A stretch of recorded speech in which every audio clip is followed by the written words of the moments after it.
Amigos, gracias por acompañarnos nuevamente. Estamos llegando a la recta final de este curso Esperanza para la Familia. La lección de hoy, la número 13, tiene que ver con capacitar a nuestra familia a fin de ser una bendición para la sociedad. Y está nuevamente conmigo el pastor Israel Medrano. Gracias, pastor. Un gusto estar en el programa. Y el pastor Sergio Mortera. Un placer, amigo. Muchas gracias. Y juntos así les damos la bienvenida a la lección de hoy. Voy a pedirle al pastor Medrano que nos haga la oración para comenzar. Por Claro favor. que sí. Oremos. Señor, muchas gracias porque nos permites ese tiempo de estudio de las Sagradas Escrituras. Rogamos que el Espíritu Santo nos conduzca al estudiar una lección más. Acompáñanos, ven, por favor. En el nombre de Jesús te lo pedimos. Amén. Amén. Bueno, hay un dicho por ahí que dice que el que no sirve no nace para servir, no vive sirve para vivir. para vivir. No No sirve para vivir. La idea es esa, ¿no? La idea es esa, ¿no? Qué importante El es que no vive para servir, no sirve para vivir. el que no vive para servir, no sirve para vivir. Bueno, en equipo, somos un equipo. Así es. Gracias. Pero qué importante es el servicio en la familia. Sí. ¿Sí? Qué importante es el servicio en la familia. Porque en la familia hay responsabilidades, pero esas responsabilidades serán compartidas o no son compartidas. Hay conflicto cuando no son compartidas. No solamente, es que esta es tu única forma de poder ejercer tu autoridad como cabeza del hogar, hablando del padre de familia. Pero, ¿qué decir acerca de la dinámica que debería de haber en todos los hogares? Porque a veces nosotros creemos que porque solamente mi responsabilidad como padre o cabeza del hogar es solamente traer el recurso y ya. Me olvido de todos los demás. Ya no hago nada, ¿no? ¿Verdad? Pero no es así. ¿Qué tal si un momento el padre de familia es el que se encarga de cuidar a los hijos? De cambiarle los pañales, ¿verdad? Hacer la comida de pronto, ¿verdad? La familia debe ser dinámica. Con un espíritu servicial. Con espíritu de servicio. Cooperación, disposición. ¿Sí? Claro que sí. Así que todo ser humano nace con un sentido de pertenencia. Uh-huh. Y desea saber que pertenece a algo mayor que él. Y a lo largo de la vida establecemos lazos que son vitales para nuestro desarrollo y felicidad. Y debido al apuro de nuestros días, nos hemos aislado de estas conexiones tan preciosas.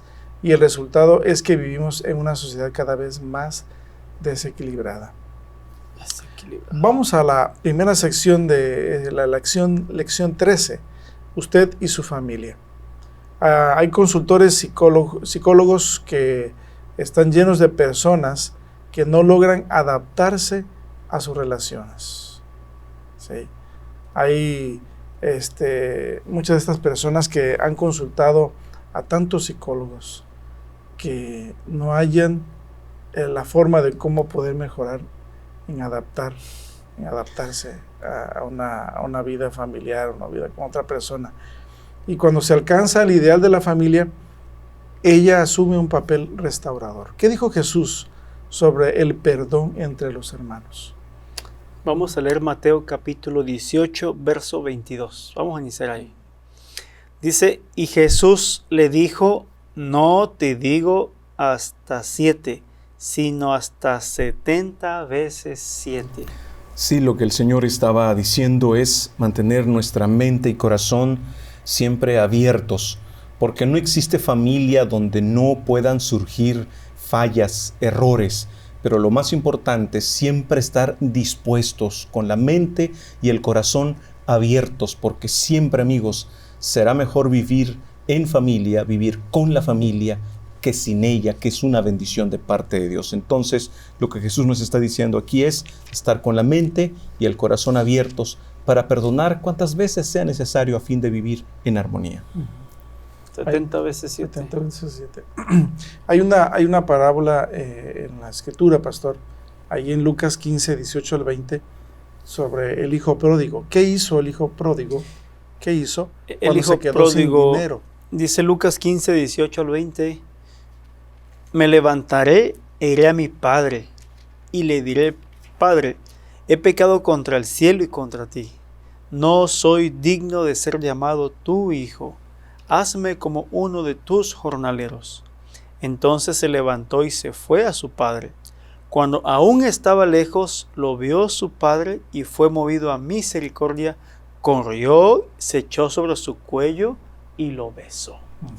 Hay un dicho popular que dice, la necesidad lo tumba o lo tira, pero el orgullo lo levanta, ¿no? Lo importante que enfatiza en estos pasajes que acabamos de leer es la importancia, valga la redundancia, de reconocer nuestra necesidad, reconocer nuestra falta. Y esto es lo que la Escritura nos está diciendo. Cuando este joven reconoce su falta, él está en condiciones de ser restaurado, porque en ese momento él regresa, es decir, cambia de dirección. Y ese es el punto más importante en nuestra vida, amigos.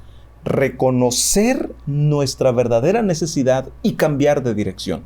Probablemente no cambie todo radicalmente, pero ya con haber cambiado de dirección, amigos, habremos logrado un paso gigante. Esa palabra a mí me impacta mucho, la palabra reconocer, ¿no? Que al derecho y al revés dice lo mismo. Tú la escribes al derecho y al revés, o la lees al revés, y es lo mismo, ¿no? Reconocer es una palabra muy, muy grande. Esta semana estaba leyendo sobre David. ¿Por qué David fue un hombre conforme al corazón de Dios? En lugar de Saúl, porque pues Saúl también era el hombre más guapo del pueblo. Y pero, que ambos se equivocaron y cometieron y que ambos se equivocaron. Pero ¿por qué David, Dios lo consideró como un hombre conforme a su corazón? Bueno, dice hermano White que porque Dios sabía que aunque ese hombre se equivocara, se iba a humillar, iba a pedir perdón, iba a reconocer dónde había fallado y Dios lo iba a perdonar, por supuesto.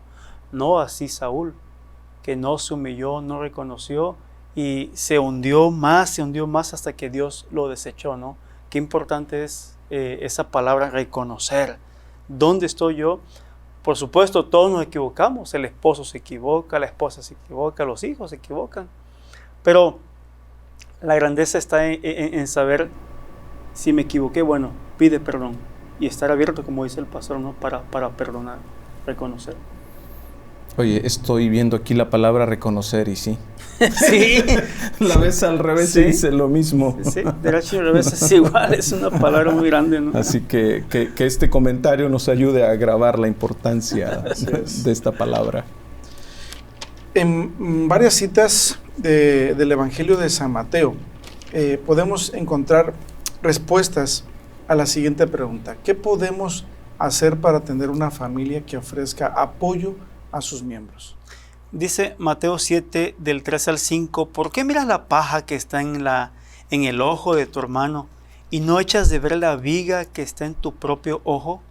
¿O cómo dirás a tu hermano, déjame sacar a la paja de tu ojo cuando tú tienes la viga en el tuyo? Hipócrita, saca primero la viga de tu propio ojo y entonces verás bien para sacar a la paja del ojo de tu hermano. Saben, amigos, por desgracia, a causa del pecado, hay hogares que han sido grandemente dañados. Sin embargo, el hogar, la familia, siempre será el lugar donde más seguros podemos estar. Y conscientes de ello, todos los miembros de la familia debemos luchar para que así sea.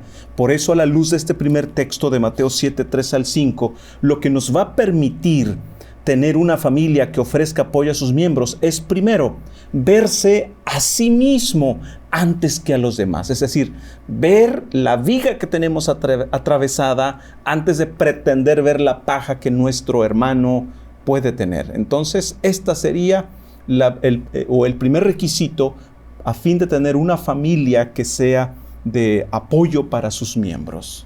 Yo creo que una viga no te dejaría ver la paja de tu hermano, ¿no? Exacto, entonces primero hay que quitarla, hay que considerarse a sí mismo antes de querer corregir a los demás. Así es.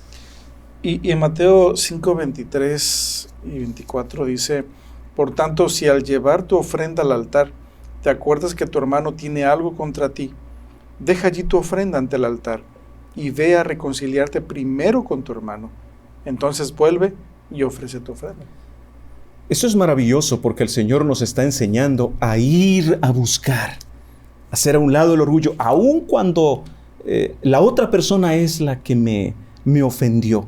No esperar a que esa persona lo reconozca, porque en el momento en que él me ofende, quiere decir, esa persona está mal, y si está mal, no está en condiciones de reconocer. Yo tengo que ir. Si yo soy el ofendido, yo no soy el culpable, no soy el responsable, quiere decir, yo estoy en condiciones de ayudar a la otra persona.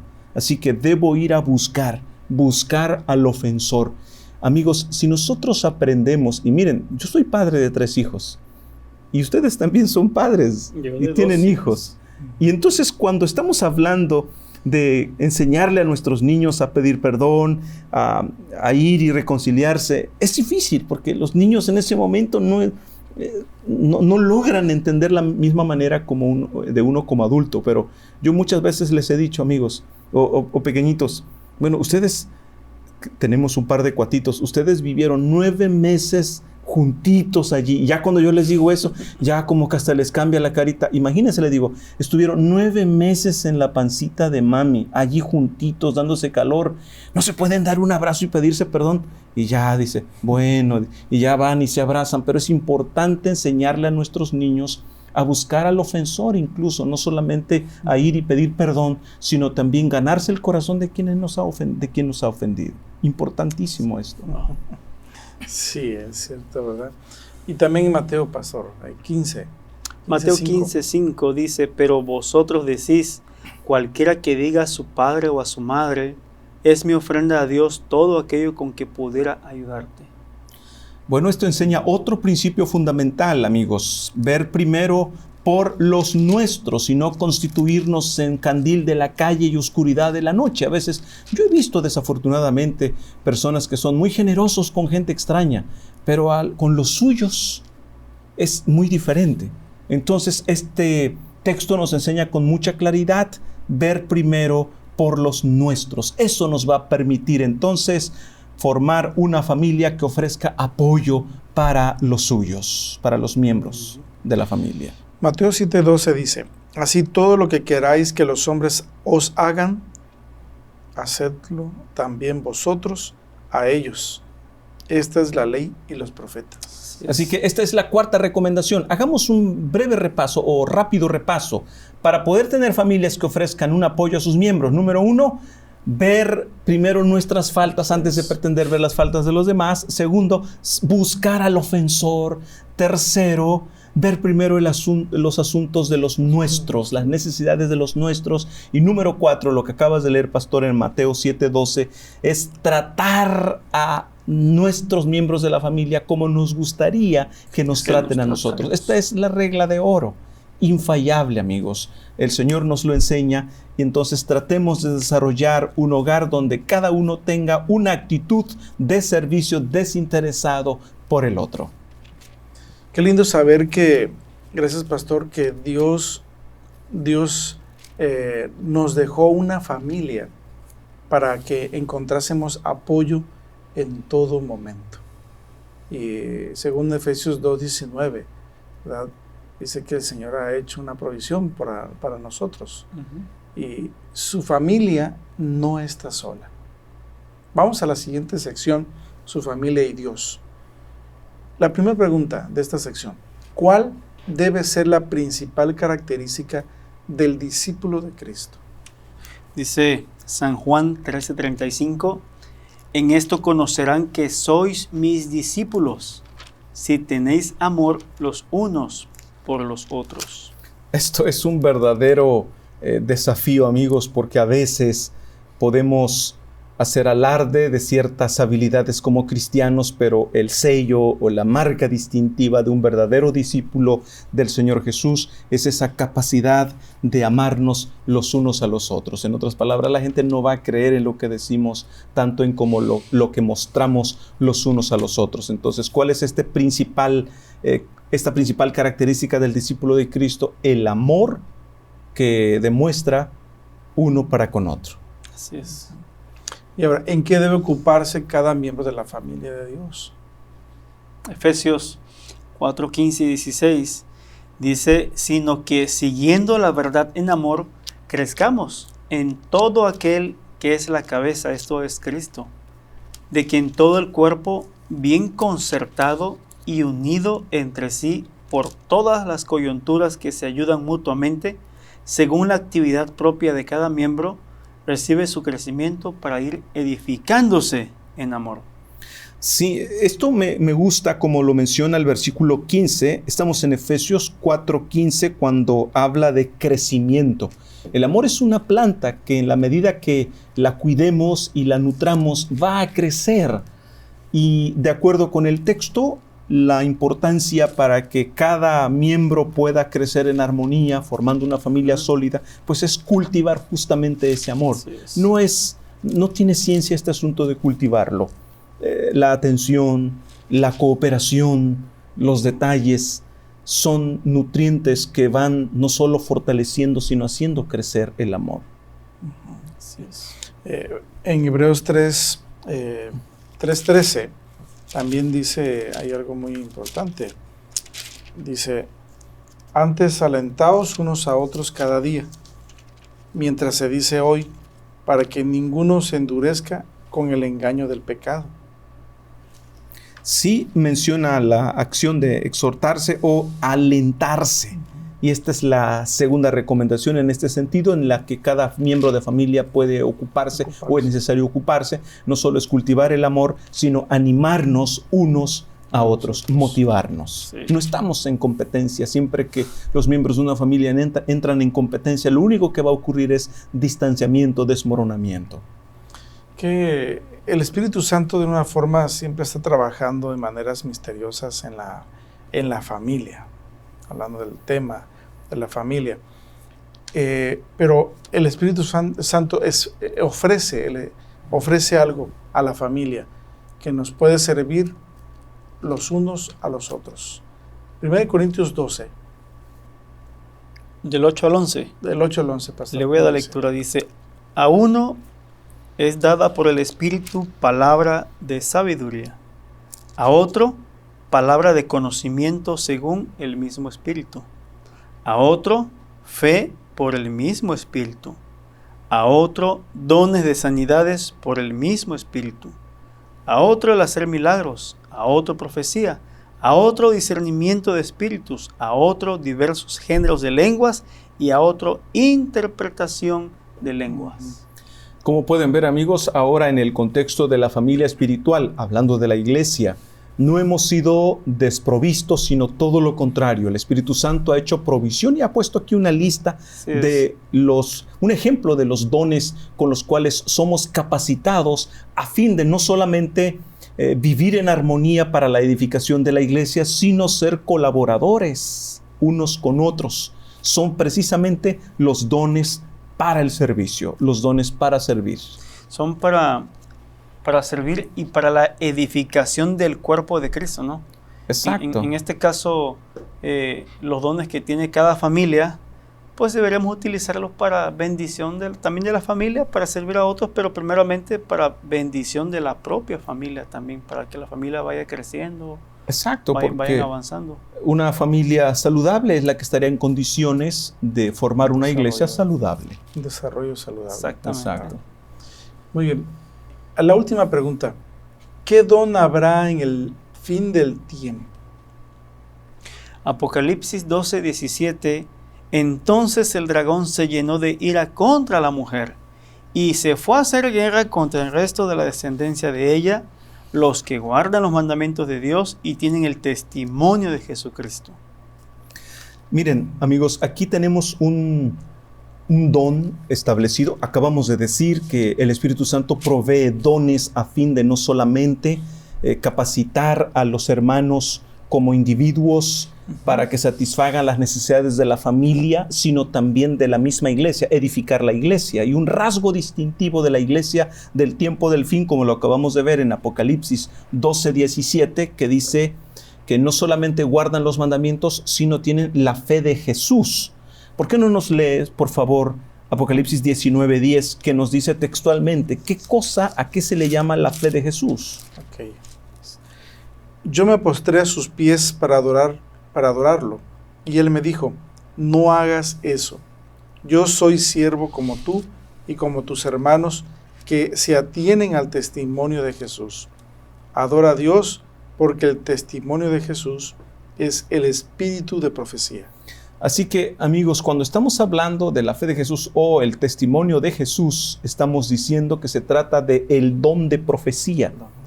Y tenemos suficiente espacio de tiempo para esto. Fíjense bien, ¿qué don habrá en el tiempo del fin? Algunas personas citan el texto que dice que los profetas llegan hasta Juan. Y algunos dicen, es que con Juan piensan que se refiere a Juan, el autor de Apocalipsis, y que Juan es realmente el último profeta y que no habrá más. Lo asombroso es que acabamos de ver en 1 Corintios 12 que el Espíritu Santo provee dones. Y cuando hacemos un análisis de estos dones, nos encontramos que el don de profecía sigue siendo un don que Dios le da a la iglesia cristiana, que están haciendo durante ese primer siglo precisamente. Pero ahora escuchen bien lo que les voy a decir. Hacia el tiempo del fin, el Señor Jesús en Mateo 24 hace una exposición de los eventos que han de ocurrir y nos hace una advertencia, o más bien 3 advertencias. Fíjense bien la primera advertencia que nos hace. Mateo 24, 5. Porque se levantarán muchos en mi nombre diciendo yo soy el Cristo y a muchos se engañarán. Primera advertencia sobre falsos cristos. La pregunta importante en esto, ¿por qué Jesús nos advierte sobre falsos cristos? O todavía más, ¿por qué Satanás, hablando de las señales del tiempo del fin, por qué Satanás envía falsos cristos? ¿Saben por qué lo hace, amigos? Porque sabe perfectamente que vendrá el verdadero Cristo. De hecho, los falsos cristos no tienen ningún sentido si no fuera a haber uno verdadero. Así como no tiene ningún sentido tener o fabricar un billete de $15. ¿Por qué no tiene sentido un billete de $15? Porque no existe el verdadero. Pero ¿qué tal un billete falso de $20? Sí tiene mucho sentido porque hay uno verdadero. Igualmente, ¿por qué Satanás envía falsos cristos? Porque vendrá el verdadero. Así que el Señor nos advierte sobre la primera. Ahora les voy a decir la segunda. La segunda. De hecho, voy a cambiar el orden. Dice el versículo 24. Porque se levantarán falsos cristos y falsos profetas y harán grandes señales y prodigios de tal manera que engañarán, si fuere posible, aún a los escogidos. Vean, la segunda que estoy mencionando acá es los falsos milagros. ¿Por qué Satanás en el tiempo del fin hará falsos milagros? Incluso si ustedes ven en Apocalipsis capítulo 13, una bestia que aparece aquí, que bueno, en otro curso bíblico tendremos la oportunidad de entrar en detalles, pero la bestia que aparece aquí como un instrumento de Satanás, dice que hace grandes señales y prodigios. Apocalipsis capítulo 13, versículo 13, también hace grandes señales, de tal manera que aún hace descender fuego del cielo a la tierra delante de los hombres. Y me llama la atención los adjetivos que le pone, grandes, dice. O sea, no son cualquier clase de milagros que hace. Es una falsificación tan parecida a los milagros de Jesús que no dejan de impresionar a la gente, al grado que Mateo 24 dice con claridad en la última parte, de tal manera que engañará, si fuere posible, aún a los escogidos. ¿Por qué Satanás en el tiempo del fin hace falsos milagros? Porque en el tiempo del fin Dios hará verdaderos milagros portentosos a través de sus hijos. Y ahora viene aquí una tercera falsificación. Mire lo que dice el versículo 11. Y muchos falsos profetas se levantarán y engañarán a muchos. ¿Por qué Satanás envía falsos cristos? Por una sencilla razón. Envía los falsos cristos porque los falsos profetas porque sabe perfectamente que en el tiempo del fin Dios iba a enviar el verdadero don de profecía. Y este es un rasgo distintivo de la iglesia de Dios. Amén. A la luz del texto que acabamos de leer en Apocalipsis 12, 17, no solamente guarda los mandamientos de Dios, sino que tiene el don de profecía. El don de profecía es un don enviado y Satanás lo sabe. Por eso es que envía falsos profetas. No solo envía falsos cristos porque sabe que vendrá Jesús, no solo hace falsos milagros porque sabe que los hijos de Dios harán verdaderos milagros, sino también envía falsos profetas para desviar su atención del verdadero profeta de Dios, del verdadero don de profecía. Así que el don de profecía es una señal distintiva que le da a su iglesia a fin de acompañarle hasta los últimos días, hasta el tiempo del fin. ¿Dónde se cumplió ese don de profecía en la iglesia adventista? ¿Con quién se cumplió? Bueno, justamente, amigos, ustedes se dan cuenta cuando el Señor habla del tiempo del fin. Está hablando de un periodo particular en el que la iglesia se caracterizaría por estos dos elementos: la ley de los 10 mandamientos y el don de profecía. Lo interesante es descubrir la época en que esto ocurre. A la luz de Apocalipsis 12, esto ocurre después de 1798, cuando termina el periodo de la persecución del dragón de 1260 años. 1260 años donde básicamente casi que parece que la iglesia ha desaparecido. De hecho, tenemos un par de minutitos todavía, porque ya que haces la pregunta, vamos a Apocalipsis capítulo 12. Apocalipsis 12 menciona un periodo de 1260 días simbólicos, que son 1260 años. Y durante estos 1260 años desata una persecución contra la mujer, que afortunadamente por la gracia de Dios huye al desierto, que en contraste con el mar, que en Apocalipsis 17 nos lo dice. Voy a darles la cita precisa.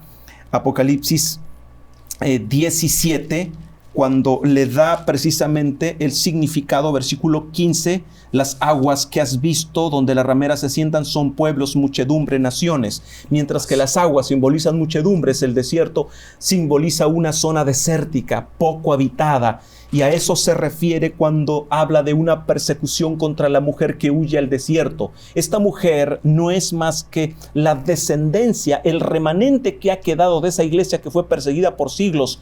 Un remanente que huye, y esto encaja perfectamente con ese remanente que huye a Norteamérica de Inglaterra ya a mediados del siglo XVII, 1621. Huye, llega a lo que hoy se conoce como Massachusetts, el estado de Massachusetts, y así Estados Unidos se forma en esa grande nación. Las 13 colonias, ¿no? Las 13 colonias con los fundamentos cristianos. Y justamente en ese remanente, acá surge un nuevo movimiento donde se funda una iglesia que tiene no solo los 10 mandamientos, sino el don de profecía a través de Elena G. de White.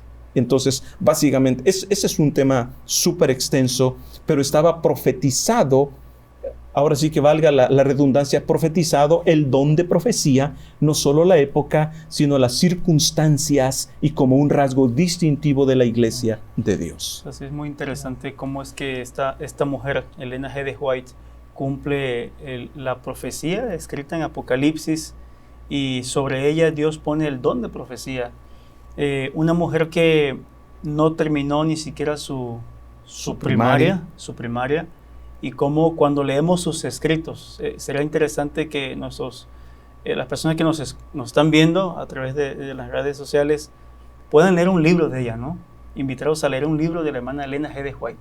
De hecho, hay libros fascinantes de familia, por ejemplo, El hogar cristiano, sí, la conducción del niño. Incluso hay un libro maravilloso, Cartas a jóvenes enamorados. Si cada persona que desea formar un matrimonio lo hace con la mejor disciplina de la lectura de este libro, amigos, está garantizado tener un matrimonio de éxito. Así es.